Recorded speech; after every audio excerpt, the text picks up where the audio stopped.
बारे में कुछ महत्वपूर्ण बातें जो जान लीजिए, जो कि परीक्षा में बहुत जरूरी होता है, परीक्षा में बहुत ज्यादा आवश्यक होता है।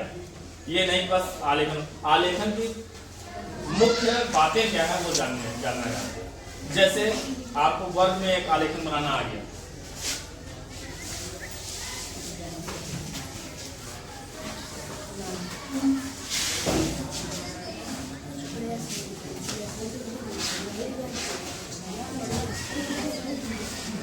एक इकाई का आलेखन बनाना है। इकाई मतलब समझ रहे हैं, पुनरावृत्ति, ठीक है। एक इकाई यानी कि उसकी कोई पुनरावृत्ति नहीं करनी है, एक ही इकाई बनाना है, ठीक है। अब पहली चीज क्या है, सही माप, यानी कि जो प्रश्न पत्र में नाप दी गई है, जैसे वृत्त में नाप दी गई है त्रिज्या, वर्ग में नाप दी गई है जिसकी चारों भुजाएं बराबर हो ना, 18 × 18 सेंटीमीटर। आयत में दी गई है, आयत की क्या नाप होती है, आमने सामने की भुजा बराबर होनी चाहिए ना। वैसे ये जो वर्ग बना है इसकी भी नाप सही होनी चाहिए। आप परीक्षा में नाप सही बनाइएगा, उसमें भी नंबर मिलता है। टेढ़ा मेढ़ा मत बना दीजिएगा, नाप के बढ़िया गोला प्रकार से, चांदा से, पटरी से आप बनाइएगा। दूसरी चीज, रेखाएं। आलेखन में रेखाएं कैसी होनी चाहिए, ये बहुत महत्वपूर्ण है। आलेखन जो सुंदर लगता है, क्यों लगता है मालूम है, अपनी रेखाओं की वजह से। और मैंने पहले भी बताया है कि भारतीय चित्रकला जो आधारित है वो रेखाओं पे आधारित है। जाइए कभी अजंता, एलोरा, वहाँ के चित्रों को देखिए, वहाँ की रेखाएं बहुत सुंदर हैं। और रेखाएं, किसी भी चित्र की अगर रेखाएं सुंदर हैं तो वो चित्र जाहिर सी बात है सुंदर लगेगा, अपने आप में ही सुंदर लगेगा, आपको रंगने की जरूरत नहीं है, मगर रेखाएं सुंदर होनी चाहिए, ठीक। नंबर 3, विषय वस्तु। विषय वस्तु, आलेखन क्या है, आलेखन में विषय वस्तु क्या है। विषय तो सब्जेक्ट हो गया ना, हिंदी हो गया, कॉमर्स हो गया, इंग्लिश हो गया, कला हो गया, सामाजिक विज्ञान हो गया, विज्ञान हो गया, ये क्या है, विषय है। मगर जब आलेखन पढ़ रहे हैं, आलेखन के अंदर जो हम डिजाइन बना रहे हैं उसका विषय क्या होगा, फूल, पत्ती और कली, ठीक है। अब जैसे दे दिया गया कमल के पुष्प पर आधारित एक आकर्षक आलेखन बनाइए ना, कमल के पुष्प, पत्ती एवं कलियों पर आधारित एक आकर्षक आलेखन बनाइए। आलेखन के अंतर्गत मछली का संयोजन अनिवार्य है, ठीक। इस टाइप का क्वेश्चन आता होगा, मैंने लिखाया भी है कई बार ना। अब हमारा विषय वस्तु क्या है, हमारा विषय वस्तु क्या है, कमल का फूल, पत्ती और कली। अनिवार्य क्या है उसमें, मछली का संयोजन अनिवार्य है। तो आलेखन जब भी हम बनाएंगे, ये पहले भी आप पढ़ा चुके हैं, जब भी हम आलेखन बनाएंगे सबसे पहले जो अनिवार्य कहा गया है वो बनाएंगे।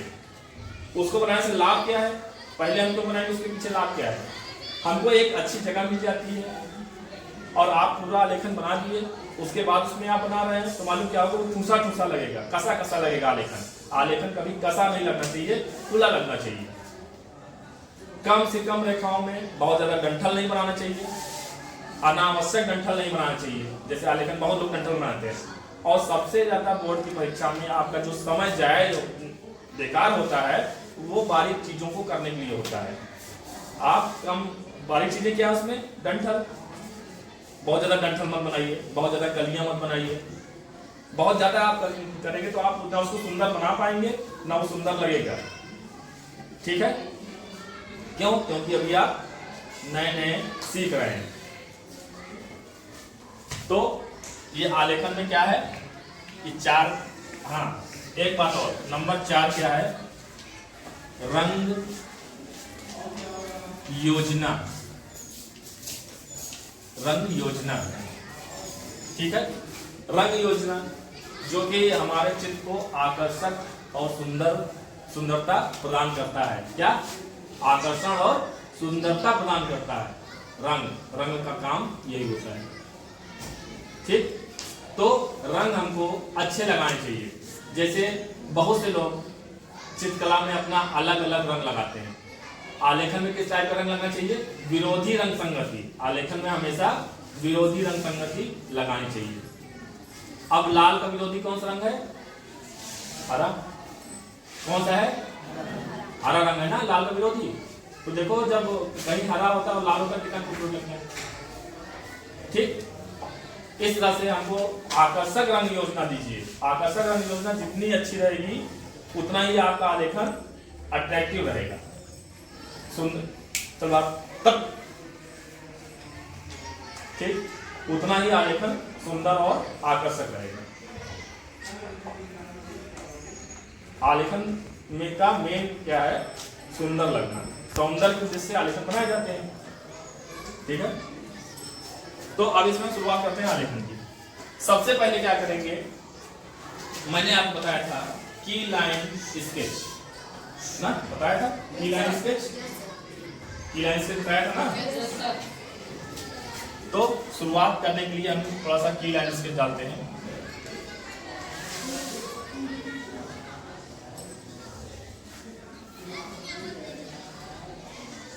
इतनी हल्की रेखाएं हो कि खाली आपको ही दिखे।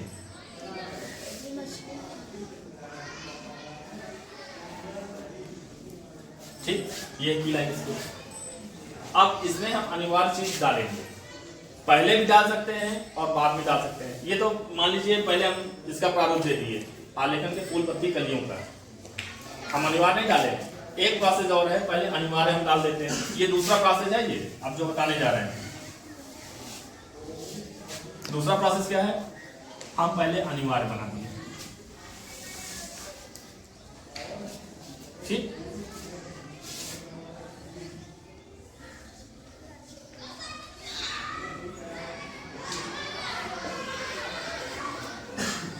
साफ आ रहा है?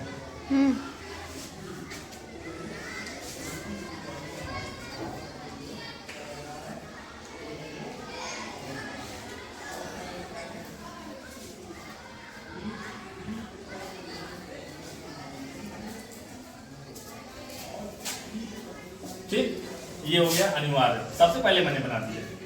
कुछ भी होगा, जैसे बतख होगा, हंस होगा, तितली होगा, तितली बाद में बनाएंगे।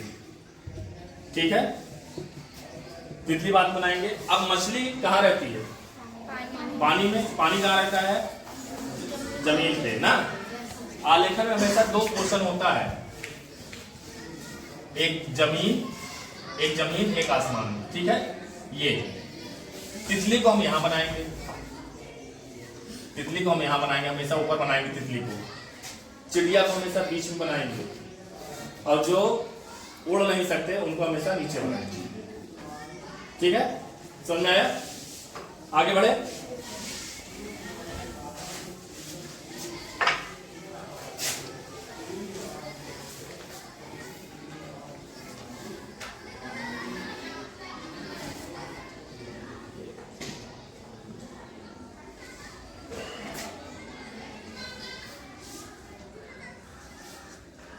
ठीक, अब क्या करेंगे? की लाइन स्केच से हम ये निर्धारित कर लेंगे हमको कहाँ पे क्या चीज बनाना है।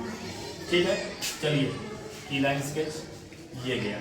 यहाँ मान लीजिए हम फूल बना दिए, ये गया। यहाँ हम पत्ती बना दिए। ठीक, यहाँ हम भाई कली बना दी। ठीक है, अब जगह मेरे पास बहुत है, उसका उपयोग करना है।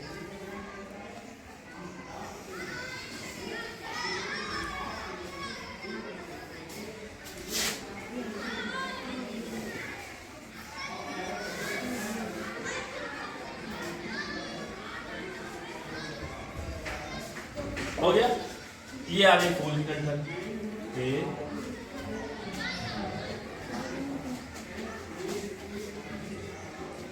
ठीक, दूसरी चीज, कभी भी आलेखन में कोई चीज अलग से नहीं निकाली जाती।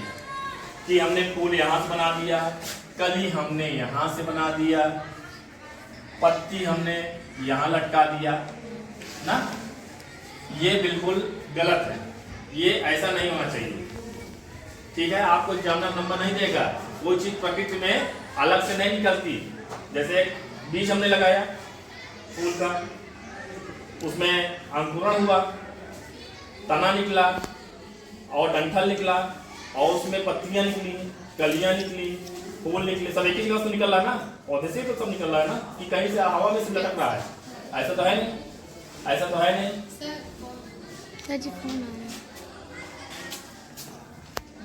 कोई चीज अलग से नहीं निकालनी है, जो भी निकालना है वो एक ही जगह से निकलेगा। चलिए समझ में आया? अब क्या है, अब ये डंठल यहीं से हम कुछ अलग से निकालें, ये आया, ये आया, ये आया,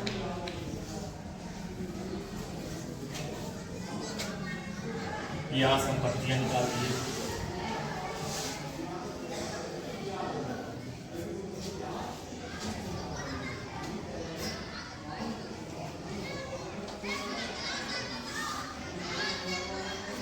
ठीक।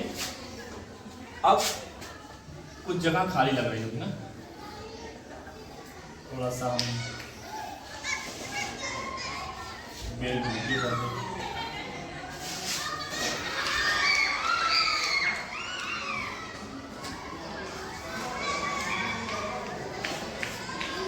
हो गया?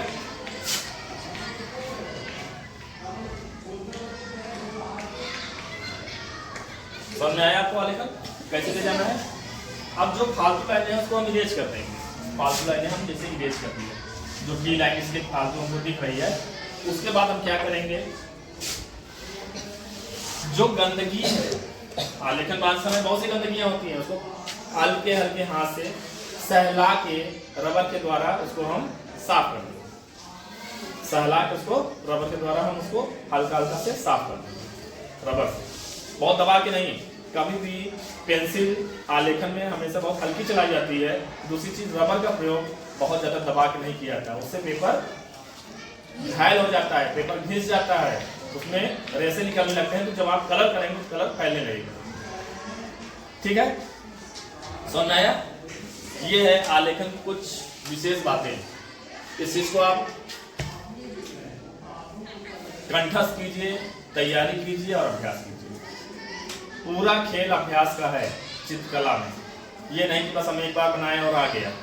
निरंतर छोटे छोटे पार्ट्स का अभ्यास करते रहिए, जो चीजें हैं। ठीक है, अब आलेखन आप बनाइए बढ़िया। आलेखन की जो मेन बातें थी वो मैंने आपको बता दिया। आलेखन की लाइनें जो होती हैं हमेशा लयात्मक होती हैं, जितनी लयात्मक रहेगी उतनी ही लाइनें अच्छी लगेंगी। ठीक है, ये सब देखिए लयात्मक रेखाएं है ना, ये सब देखिए लयात्मक रेखाएं हैं, इस पे आलेखन बनना चाहिए। ठीक, सो रही हो? ठीक है, अब इसको थोड़ा सा फिलअप कर देते हैं और कुछ करके, जैसे मछली का है तो मछली में कहीं थोड़ा सा अच्छा लगने के लिए पानी का बुलबुला डाल देंगे। कमल और मछली का अगर आलेखन है तो थोड़ा सा नीले रंग का प्रयोग करिएगा बैकग्राउंड में, जमीन पे या बैकग्राउंड में। बैकग्राउंड क्या है इसका, ये है ना, बैकग्राउंड में थोड़ा सा स्काई ब्लू का या नीले का प्रयोग करेंगे तो ज्यादा अच्छा है, क्योंकि कमल पानी में होता है तो अधिकतर बैकग्राउंड का अगर नीला हो तो ज्यादा अच्छा है। लोग बहुत पीला भी कर देते हैं ना, करिए मगर थोड़ा सा उससे बचिए, नीले रंग का प्रयोग करिए। ठीक है, बस काट दो।